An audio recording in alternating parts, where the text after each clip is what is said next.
People are always asking me, Ty, how to become a millionaire? Well, I got a question for you. When's the last time you read Will Durant? People go, never. I go, yeah, there's no hope for you.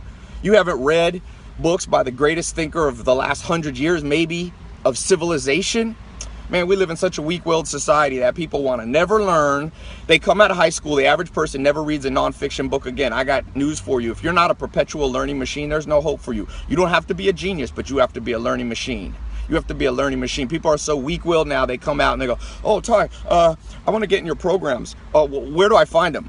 TyLopez.com. You're not smart enough to use Google? You're disqualified. Why are you talking to me?